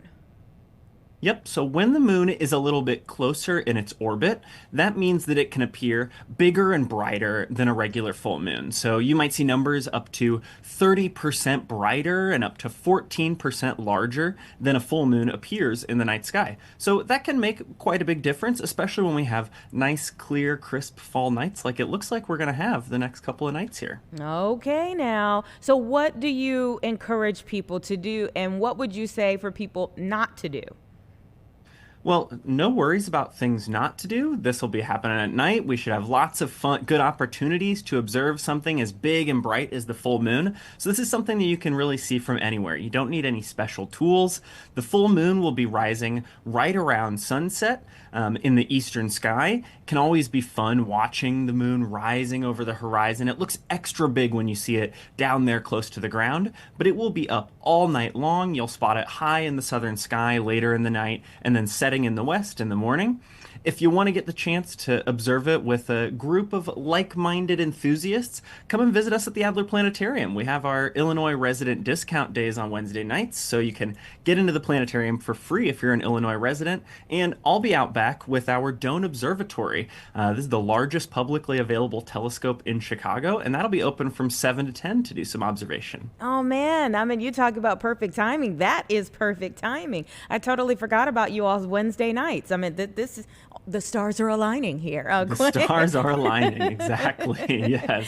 Good chance to not miss. How long before we have another event like this? So it has been quite a long time since we've had a supermoon of this size. So depending on exactly how close it is to the moon's closest approach of the Earth, changes just how big it will appear in the sky. The last one we had like this was back in February of 2019, which was less than 100 miles closer to the Earth than this one. So this is a good one to go out and catch, but if you miss this one, don't worry. There will be another slightly smaller supermoon on December 4th of this year, and the full moon on Christmas Eve of 2026 will be even closer than this week's. So lots to look forward to if you're a little bit of a lunatic like myself. Oh my goodness. A Christmas Eve supermoon just sounds like very magical for sure. Okay, can you capture this with your cell phone, or is that not really advantageous? It can be a little difficult to capture the moon with a cell phone. It's very bright in the night sky compared to everything else around it. If folks would like to snap a picture of the full moon, I would recommend capturing it when it's a little lower to the horizon, just after rising. When it's down lower, you have those buildings, the rest of the landscape to compare it to, and that can really make it feel a lot bigger than a moon against a big empty sky in your image. So that's one thing I would try out. Another thing to remember is that while it may look really big in the night sky and easy to see with our eyes, it is still very far away. This close distance for the full moon is over 200,000 miles away, so it's always smart to try and steady your phone. If you have a tripod, that can help, but even leaning it against a table or another solid object can really help you capture that moment. And what is special about you all's telescope that would pick up, like what would it pick up that other things would not? Well, with the telescope that we have at the Doan Observatory at the Adler Planetarium, we actually can't even see the entire moon at once. It is a really big telescope. It magnifies your views many hundreds of times, and that means that when you look through our big telescope, we're really looking at small, minor details along the moon. These can be features as small as just a few miles across, so a very different experience than observing the full moon with your eyes. So we always try to have lots of ways to observe things out there, maybe some small scopes that'll show you the whole picture, as well as the big one that can really give you those zoomed in, detailed views of the lunar topography. Okay, is there anything else that's coming up that we should be aware of? Like if we miss the supermoon, what's the next big thing? Well, people might be surprised to hear this, but the wintertime is a great time for observing. It's the one thing that you can do outside that really benefits from cold, very clear skies that we have in the wintertime sometimes. So we've got the Geminid meteor shower to look forward to in December, lots of fun planets up in the sky right now like Saturn and Jupiter, and those familiar winter constellations like Orion starting to come into view. So lots to see this winter. If you can't make it out to see us at the Adler Planetarium this week, we've got lots more observing to do all winter long. And again, Wednesday is the big night for the beaver moon, but you said either Tuesday or Wednesday? Tuesday or Wednesday nights, it should be very close to a full moon. Hard to distinguish with just your eyes. All right. And for those who haven't been over to the Adler, is there a price? Is there an additional price for this Wednesday night event? And to go into the Doan Observatory, that is always totally free. You don't even have to have a ticket to the Adler Planetarium. If you would like to get in to look at some of our exhibits, we're open from 4 to 10, and that is also free entry for Illinois residents. You can always add on an extra show ticket if you want to see something in one of our fabulous dome theaters, but lots of free opportunities to do on a Wednesday as well. We love free. And thank you so much for your enthusiasm, your information, and I hope that people will come out to see it on Wednesday. What a big event, a beaver moon. Thank you. Yeah, thanks so much for having me. I hope everyone gets to get out and connect with the night sky, whether it's with us or on your own at home. Absolutely, Hunter. You take care. You as well. Okay. I do want to update you before we go here this afternoon, and we have about 30 seconds left here. For a moment, we took you to a live picture in Virginia. There was a report of an active shooter on the campus of the University of Virginia. I just see that there is no evidence of an attacker at the University of Virginia after that gunman was reported near a library on campus, according to their emergency alert system. So no evidence of an attacker at this point in time, but there is an investigation that is ongoing. So please still have those students. So get used to it. Don't be afraid to do it when you see me pitching. Lock me in. Two things I wanted to say. I didn't know I was going to speak.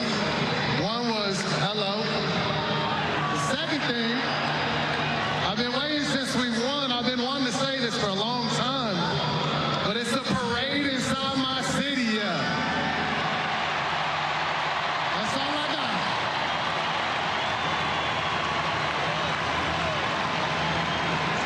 There were so many guys that had a hand in that Game 7 comeback. Just when it was looking like time was running out.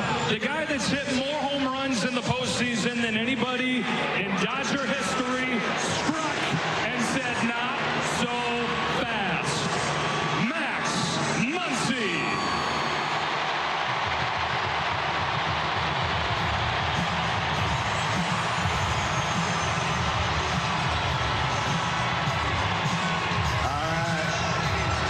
Try to keep so we can hear from the guy that everyone wants to hear from. All I gotta say, starting to get a little comfortable up here.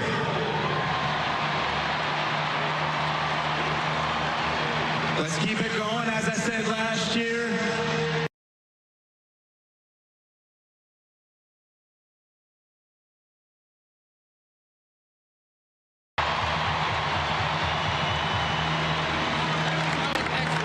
It's a testament to what a true team this is, and that this was. We've heard from all these superstars. We haven't even gotten to the greatest baseball player that ever walked the face of this earth. He is two players in one. He is a walking statue. He is Shohei Ohtani.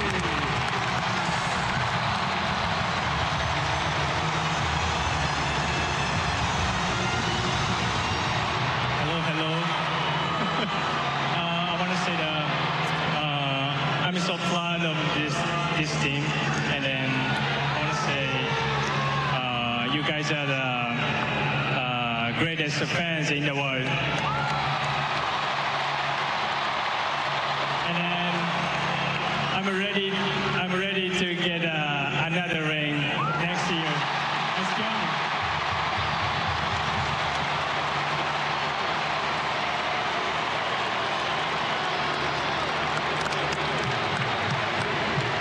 Without further ado, folks, Dodger fan, one more time, we have a chance to show this man what he's meant to us, the city, this franchise, to baseball. One more time, number 22, left-hander, Clayton Kershaw.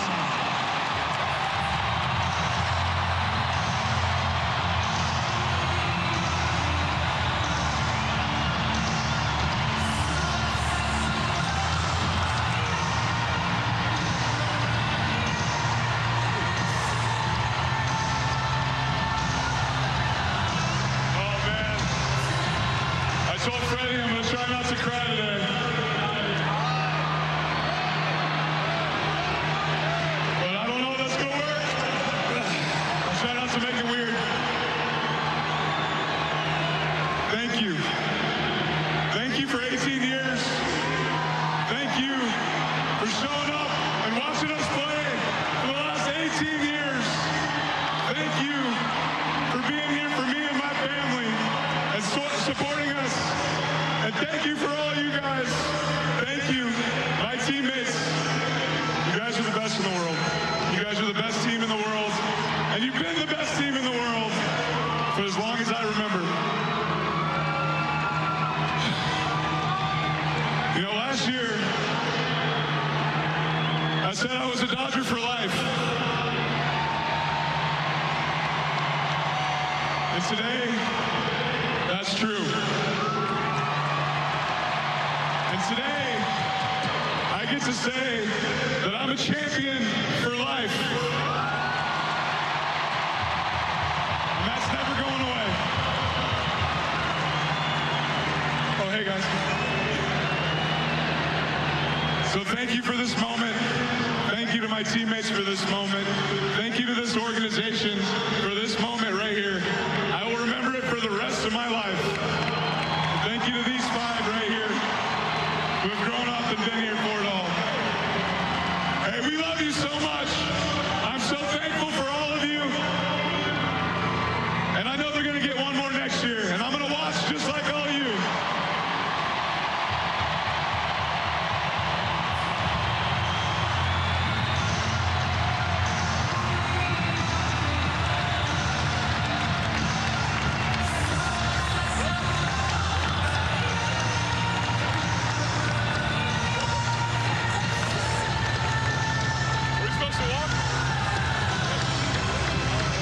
Ladies and gentlemen, one last time today, your back-to-back world champion Los Angeles Dodgers.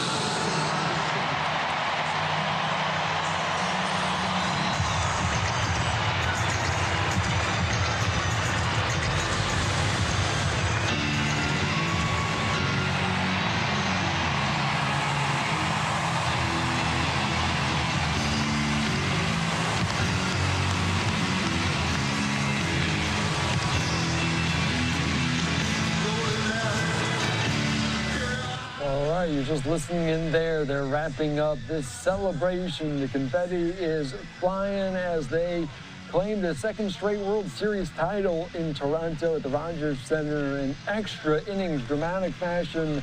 Clayton Kershaw going out on top. Obviously a perfect end to an illustrious 18-year career. You can see the Commissioner's Trophy there. St. Frank, Dodger Blue, Blue Skies. Kike Hernandez comes and gets his hands on it, of course, the heartbeat of this team. So let's just continue to watch it here on Live Now from Fox. We heard from so many integral pieces to this club as they try to go potentially for a three-peat next year. All right, Shohei Ohtani giving big hugs out to everyone. Mookie Betts, Miguel Rojas, some of the heroes from that Game 7. They needed all of their stars to perform in the biggest moments. Yamamoto, the MVP. What a clutch performance. What an all-time performance there in Toronto in that Fall Classic as it spilled in from October to November. All right, I'm Andy Mack here on Live Now from Fox. So very impressive to see there in Chavez Ravine. Of course, you watched it all here on Fox. Nearly 30 million people in Game 7. It was a historic performance for the Dodgers as they go out on top. The back-to-back World Series titles, the first NL club to do so since the Big Red Machine back in the 1970s. I'm Andy Mack. We're back after this.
All right, welcome back in here to Live Now from Fox. I am Andy Mack. We are continuing to monitor what's going on the campus of the University of Virginia. A very active situation, but at this time, authorities on the ground say there is no evidence that an attack has occurred. This coming in from the UVA Police Division, saying at 3:58 p.m., just within the last 10 minutes or so, police are continuing to investigate at Shannon Library. At this time, though, there is no evidence that an attack occurred. Please continue to follow the run, hide, fight protocol until an all clear is issued. And this is a live picture on the ground there in Charlottesville as the University of Virginia say there's no evidence of an active shooter, but some concern earlier on, about an hour ago, as the University of Virginia sent out an emergency alert at 3:05 p.m. saying there are reports of an active shooter with a gun in the area of Shannon Library. A second alert sent out just about 10 minutes later saying university police were on the scene. The academic buildings and grounds are access control only. So potentially some good news in terms of this, as there is no report of an active shooter or any attack as of yet on the campus at the University of Virginia. So of course, as we head into kind of the fall months, some potentially universities on fall break, and then they will end their semesters. But right now, you can see the leaves are changing there on this campus at Virginia, as no active threat really reportable at this time. We'll keep you updated if there's any change to that here for the time being. All right, let's quickly shift gears here on Live Now from Fox, take you back out to Washington, D.C. as different lawmakers, senators now speaking. We heard from John Thune, Chuck Schumer, but now, right now at the microphone, Texas Republican John Cornyn. He's speaking. Let's listen into this briefly on Live Now. Popularly known as the Affordable Care Act. The fact of the matter is, it is the Unaffordable Care Act. When President Obama signed this highly controversial signature health care plan into policy, he promised that it would make health insurance affordable for the American people.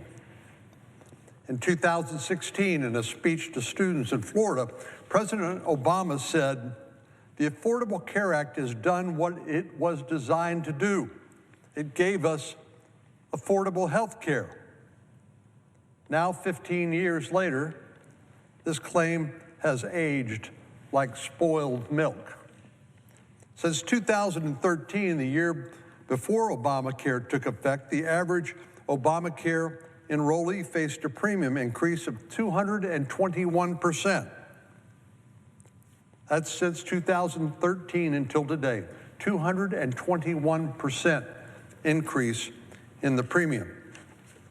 This mind-boggling number is only for those who receive health coverage through the Affordable Care Act, which is, of course, as I indicate, a misnomer for the ages. Those who receive their coverage through their employer-sponsored plan were not affected by these premium hikes. As I mentioned, the Wall Street Journal said their premiums will go up roughly 6 to 7%. From 2013 to 2019, individuals buying health insurance on the private market faced 143% increases in their health care premiums. And this number does not account for all the Americans who kept their plans but faced increased premiums or less comprehensive coverage. President Obama knew, but he refused to say, that for many people, even though this new health care law claimed to make health care affordable, it did just the opposite. So what did he do? He tried to shift the blame. The claim that the Unaffordable Care Act would make health care affordable was far from President Obama's only broken promise.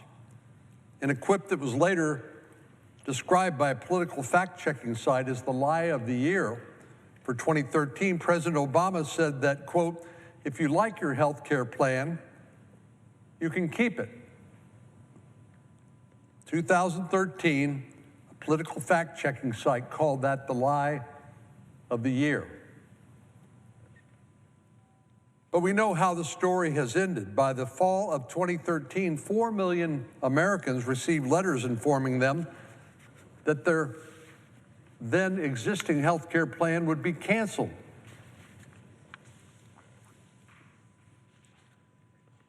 In the same 2016 speech, he said, "Now, some people may say, well, I've seen my co-pays go up or my networks have changed, but these are decisions that are made by your employers. It's not because of Obamacare. They're not determined by the Affordable Care Act."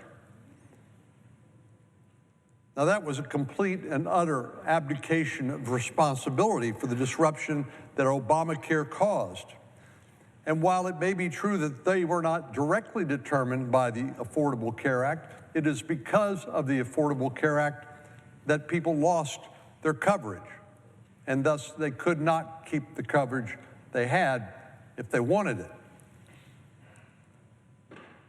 Obamacare did not make health care affordable. It created a tangled web of regulations alongside of taxpayer-funded subsidies that ultimately only led to higher costs for taxpayers and those receiving care. The only party that stood to gain The benefit from the Obamacare chaos was the health insurance companies themselves. They've enjoyed a windfall as a result of Obamacare. By now, insurance companies have figured out how to use this muddled mess, that is the Democrats' health care system, to lobby for government subsidies, including the continuation of the expiring COVID-19 era subsidies that the Biden administration imposed.